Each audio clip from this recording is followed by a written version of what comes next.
Eh bien, bonjour à tous et à toutes. Aujourd'hui, une nouvelle petite vidéo sur la chaîne où on va multiplier les sédums. Alors, plus précisément, cette espèce-là, je ne sais pas si ça va marcher avec toutes, même si, en général, c'est quand même des plantes assez rustiques, donc ça peut marcher. Essayez sur une petite partie de votre plante et vous verrez bien. Du coup, comment on va faire pour cette plante pour la multiplier très facilement? On va couper toute la souche. Alors là, j'ai fait que la moitié pour vous montrer ce que ça donne. Donc là, on coupe. Celle-là, elle est déjà coupée. Et c'est très simple. Après, on va enlever toutes les feuilles qui sont sur le bas de la tige. Et on va venir les planter dans un terreau. Alors pas un terreau trop sec non plus. Mais pas un terreau qui va garder trop d'eau. Parce que les sédums, c'est une famille de plantes qui n'aiment pas du tout avoir les pieds dans l'eau.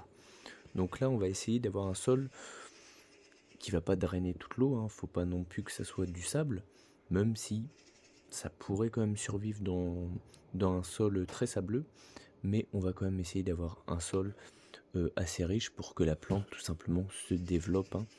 Et au bout de quelques semaines, en général 1 ou 2 semaines, votre pied que vous avez complètement coupé va avoir des pousses qui vont repartir. Et puis bah là, vos tiges que vous avez plantées, vous voyez, j'en ai planté d'autres là. Bah ça y est, hein, elles sont enracinées, on voit ça tient.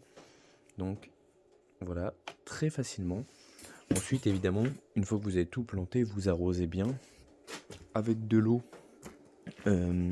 Avec de l'eau de préférence. Alors moi je fais ça parce que je trouve ça mieux. Une eau là moi où il y a des poissons à l'intérieur.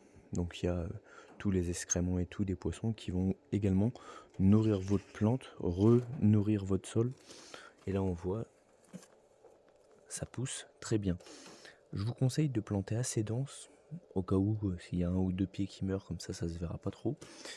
Et puis comme ça, bah, ça vous remplit également votre zone bien plus vite.